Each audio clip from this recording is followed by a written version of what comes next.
Hello and welcome to मैत्री academy. दोस्तों, हमारी करंट अफेयर्स की सीरीज़ में आज हम जो टॉपिक करने जा रहे हैं वो इंटरनेशनल रिलेशन से संबंधित होगा। हमारे टॉपिक का नाम है इंटरपोल। इंटरपोल का मतलब क्या होता है? इंटरपोल का मतलब है इंटरनेशनल क्रिमिनल पुलिस ऑर्गेनाइजेशन। दरअसल न्यू दिल्ली में इंटरपोल की 90वीं महासभा का आयोजन किया गया। ठीक है, इसमें क्या किया इंटरपोल ने, जो दुनिया भर की जो लॉ इन्फोर्समेंट एजेंसीज़ हैं उनके लिए क्या किया, एक विशेष रूप से डिज़ाइन किया गया पहला मेटावर्स लॉन्च किया। अब पहले देख लेते हैं मेटावर्स है क्या। दरअसल ये एक रियल टाइम बेस्ड एक 3D वर्चुअल वर्ल्ड है। ये जो रियल वर्ल्ड जैसा अनुभव प्रदान करता है। इसमें लोग क्या कर सकते हैं, जो रियल वर्ल्ड है ना उसके जैसे अनुभव के समान ही आपस में मिल सकते हैं, आपस में काम भी कर सकते हैं, ख़रीदारी भी कर सकते हैं। इसके साथ अलग अलग स्थानों पर स्थित लोग जो रियल टाइम में ऑनलाइन इवेंट्स में शामिल भी हो सकते हैं। अब हम कह ही रहे हैं कि ये क्या है, एक तरीके का 3D वर्चुअल वर्ल्ड है। ठीक है, तो यही बात। इंटरपोल का जो मेटावर्स है वो पंजीकृत उपभोक्ताओं, पंजीकृत मतलब रजिस्टर्ड यूज़र्स को फ्रांस के जो लियोन एक जगह है वहाँ स्थित इसके मुख्यालय में आभासी यात्रा का सुविधा प्रदान करता है। साथ ही ये जो अन्य अधिकारियों के अवतार, मतलब आप ऐसा समझ लो कि एक वो होता नहीं होलोग्राम टाइप, वैसा कुछ, उसके माध्यम से संवाद करने तथा फॉरेंसिक जांच एवं अन्य पुलिस कौशल संबंधी प्रशिक्षण लेने का भी अवसर प्रदान करता है। अब आप एक बार इसको देख लो कि जो इंटरपोल है उसके क्या क्या कार्यक्रम हैं अपराधों से निपटने के लिए। सबसे पहला क्या हो गया उसका, ऑब्वियसली आतंकवाद रोधी कार्यक्रम। दूसरा संगठित और उभरते अपराध के विरुद्ध कार्यक्रम और साइबर अटैक्स के विरुद्ध कार्यक्रम। ये 3 चीज़ें इनकी बेसिकली। ठीक है, अच्छा अब आप देखिए यहाँ पर, हम यहाँ पर क्या देख रहे थे, पुलिस कौशल संबंधी प्रशिक्षण लेने का भी अवसर प्रदान कर रहा है। कहाँ? फ्रांस में। फ्रांस में कौन सी जगह थी वो? लियोन। अच्छा, इस मेटावर्स को इंटरपोल के सुरक्षित क्लाउड के माध्यम से प्रदान किया जाएगा। ऑब्वियसली वो अपना क्लाउड भी तो स्थापित करेंगे ही, इसीलिए ये निष्पक्षता सुनिश्चित करता है, मतलब ट्रस्ट कर सकते हैं। अभी इसका प्रयोग सभी 195 सदस्य देशों द्वारा किया जा सकेगा। ठीक है, मतलब इंटरपोल के जो भी मेंबर हैं, जो भी देश, उसका प्रयोग कर सकेंगे। अच्छा, अब भारत में देख लो, जैसे NCB है। अब NCB क्या है, एक बार इसको देख लो। जो नई दिल्ली स्थित NCB अन्य देशों की पुलिस एजेंसियों के साथ क्या करती है, संपर्क के लिए भारत की एकमात्र एजेंसी है। मतलब NCB क्या करती है, अगर किसी भी फॉरेन स्टेट से कनेक्ट करना है एजेंसी लेवल पर, कैसी, जांच एजेंसी के लेवल पर, तो ये एकमात्र अधिकृत एजेंसी है इंडिया की तरफ से। ठीक है, और NCB मतलब NCB जो है CBI की एक शाखा के रूप में कार्य करती है। मतलब CBI बड़ी है, उसके नीचे एक ब्रांच है उसकी NCB। यह एक उपनिदेशक और 2 सहायक निदेशकों के नियंत्रण में कार्य करती है। ठीक है, एक हो गया हमारा उपनिदेशक और 2 सहायक निदेशक। अब इंटरपोल के बारे में देख लेते हैं।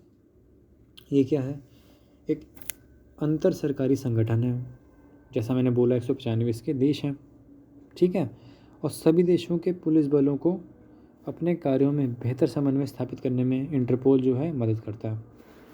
अच्छा, आगे देखिए, ये क्या कर रहा है, सदस्य देशों को अपराध एवं अपराधियों के डेटा के साझाकरण, मतलब डेटा अगर मेरे पास मान लो है कोई और मुझे उसको किसी को देना है, किसी अन्य देश को, एवं उसका प्रयोग में सक्षम बनाता है। साथ ही ये अनेक तकनीकी व परिचालन संबंधी सहायता प्रदान करता है, फंक्शन से संबंधित सहायताएं। ठीक है, इसका जो सेक्रेटेरिएट है इंटरपोल की दैनिक गतिविधियों का समन्वय करता है। तो सेक्रेटेरिएट क्या है, बहुत क्रिटिकल रोल प्ले कर रहा है इंटरपोल के लिए। अच्छा, महासचिवालय महासचिव की अध्यक्षता के अंतर्गत कार्य करता है। तो यहाँ से पता चला कि एक महासचिव होगा, ऑब्वियसली महासचिवालय है तो वहाँ एक महासचिव होगा। और इसका मेन हमारे लिए क्या एक पॉइंट आ गया कि इसका मुख्यालय कहाँ है, फ्रांस के लियोन में। ठीक है। सिंगापुर में इसका नवाचार के लिए वैश्विक कॉम्प्लेक्स स्थित है। ठीक है, ये 2 देश हो गए। और साथ ही अलग अलग देशों में इससे कई कार्यालय भी स्थापित किए गए हैं। अच्छा, प्रत्येक सदस्य देश जो है इसका एक राष्ट्रीय केंद्रीय ब्यूरो स्थापित किया गया है प्रत्येक सदस्य देश में। ठीक है, नेशनल सेंट्रल ब्यूरो। ठीक है। अच्छा, यह महासचिवालय और अन्य देशों के एनसीबीज के साथ संपर्क का केंद्रीय बिंदु होता है। ठीक है, यही जो इन्होंने मतलब जो हर एक देश में इसका क्या नेशनल सेंट्रल ब्यूरो जो स्थापित किया गया है, ये इसके जो मेन सेक्रेटेरिएट है उसके साथ हो गया और बाकी देशों के एनसीबीज के साथ एक संपर्क का साधन की तरह कार्य करता है। अच्छा, अब प्रत्येक एनसीबी को क्या संबंधित देश के पुलिस बल द्वारा संचालित किया जाता है। ठीक है, अब ये एक फैक्ट हो गया हमारे लिए। भारत में यह गृह मंत्रालय के अंतर्गत संचालित है। होम मिनिस्टर देख रहा है इसको, होम मिनिस्ट्री। ठीक है। अब इंटरपोल के द्वारा दिए जाने वाले नोटिस थोड़े देख लेते हैं, जैसे रेड नोटिस हो गया, ब्लू नोटिस हो गया, ग्रीन नोटिस हो गया। अच्छा, इंटरपोल का यूएनएससी का स्पेशल नोटिस हो गया, येलो नोटिस हो सकता है, black notice, orange notice, purple notice. ठीक है, इनको थोड़ा फटाफट में देख लेते हैं। रेड नोटिस क्या है, प्रत्यर्पण से संबंधित होगा। ब्लू नोटिस क्या होगा, जैसे किसी अपराध के संबंध में किसी व्यक्ति की पहचान हो गई, उसकी लोकेशन हो गई, उसकी गतिविधि के बारे में जानकारी देना, एकत्रित करना।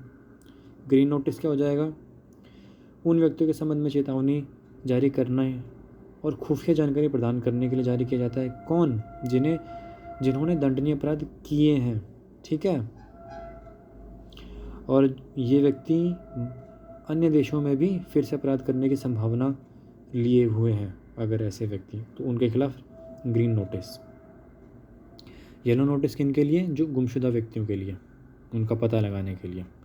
ब्लैक नोटिस किन के लिए, अज्ञात शवों की जानकारी प्राप्त करने के लिए। ऑरेंज नोटिस क्यों, कोई घटना है, व्यक्ति, वस्तु, प्रक्रिया अच्छा को किसी लोक सुरक्षा के समक्ष एक गंभीर और आसन्न खतरा मानते हुए। क्या हुआ, मान लो कोई घटना होने वाली है या कोई ऐसा व्यक्ति कोई घटना करने वाला है, किसी वस्तु के द्वारा कोई घटना हो सकती है जिससे लोक सुरक्षा को खतरा उत्पन्न हो, तो उसके संबंध में किसका ऑरेंज नोटिस आ गया। पर्पल नोटिस किन के लिए, अपराधियों द्वारा उपयोग की जाने वाली कार्य प्रणालियों, वस्तुओं, उपकरणों या उनके छिपने की गतिविधियों के बारे में जानकारी प्रदान करता है। ठीक है। इंटरपोल का यूएनएससी स्पेशल नोटिस क्या है, उन समूहों और व्यक्तियों के लिए जारी किया जाता है जिन पर जो संयुक्त राष्ट्र सुरक्षा परिषद है ना, यूनाइटेड नेशंस सिक्योरिटी काउंसिल, उनके जो सैंक्शंस कमेटी है उनके द्वारा प्रतिबंध आरोपित किए गए हैं जिन देशों पर या जिन व्यक्तियों पर, मतलब उन समूहों और व्यक्तियों के लिए जारी किया जाएगा, मतलब जिन पर यूएनएससी ने सैंक्शंस कमेटी ने सैंक्शंस लगा रखे हैं। ठीक है। अच्छा, इनसे जुड़े थोड़े मुद्दे देख लेते हैं। प्रत्यर्पण से संबंधित मुद्दा कैसे। अच्छा, प्रत्यर्पण में जो इंटरपोल है उसकी कोई भूमिका नहीं होती। ठीक है, कैसे भूमिका नहीं होती, वो बायलैटरल समझौतों के माध्यम से ही प्रत्यर्पण संभव होता है। जैसे मान लो इंडिया और ब्रिटेन है, अगर बायलैटरल हमारे एग्रीमेंट हो रखे हैं कि हाँ, हम एक दूसरे के आपराधिक व्यक्तियों को अपने देश में क्या है रहने के लिए नहीं देंगे और हम उसको वापस उनके देश में भेजेंगे, तो ही ये चीज़ हो पाएगी प्रत्यर्पण की। ठीक है। और शरणार्थियों के लिए या फिर राजनीतिक शरण और उदारता जैसे जो वैचारिक मुद्दे हैं, प्रत्यर्पण के कार्य को और मुश्किल बना देते हैं भाई। अच्छा, राजनीति से प्रेरित गिरफ्तारियाँ भी होती हैं इनमें, ठीक है।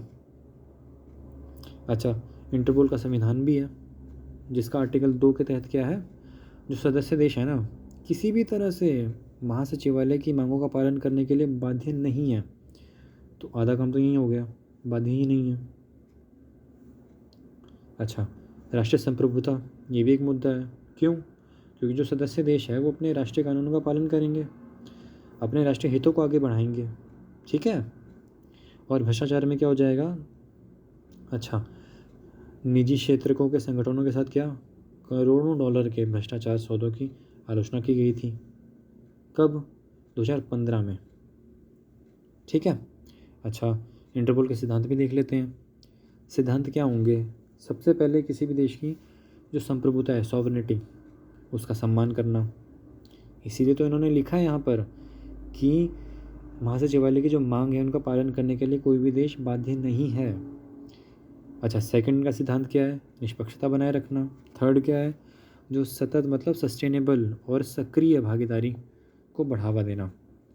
और फोर्थ ऑब्वियसली मानवाधिकार जो है, ह्यूमन राइट्स हैं, उनका सम्मान करना।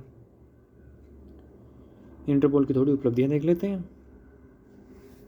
अब इसमें क्या है? IDART एक मोबाइल ऐप है, ठीक है। और चोरी की गई जो सांस्कृतिक संपत्ति है, मान लो कोई मूर्ति है इंडिया से चुरा कर कोई बाहर ले गया, ठीक है, तो उसको आइडेंटिफाई किया जा सकता है अगर उसका डाटा इस पर हो, ठीक है। सीमाओं की सुरक्षा हो गई, प्रशिक्षण का कार्य हो गया इंटरपोल के द्वारा, मानव तस्करी को रोकने के लिए कार्रवाइयाँ हो गई, साइबर स्पेस जो है उसको सुरक्षित करने के संबंध में कार्रवाई कर ली इन्होंने। मतलब मल्टी डायमेंशनल है इनकी चीज़ें, जो भी एक अपना फंक्शनिंग कर रहे हैं। अब इसमें आगे की राह क्या हो सकती है? ऑब्वियसली कि पर्याप्त शक्तियाँ प्रदान करना, उसके जो संविधान है उसमें संशोधन किया जाए। सबसे बड़ी बात जो हमने ऊपर बोली कि इनकी बातें क्या हैं, बाध्यकारी नहीं है, तो उस पर थोड़ा ध्यान दिया जा सकता है। पुलिस सुधार भी किए जा सकते हैं, वाइट कॉलर क्राइम के लिए संवेदनशील बनाना लोगों को, ठीक है।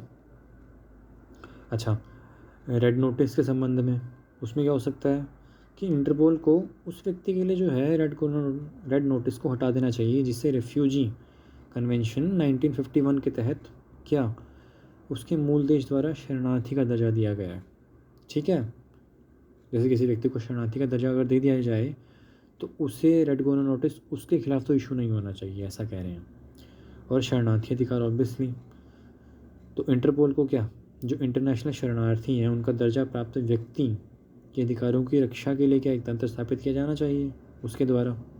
अच्छा, और इसके लिए क्या किया जा सकता है? विशेषज्ञों की सहायता ली जा सकती है।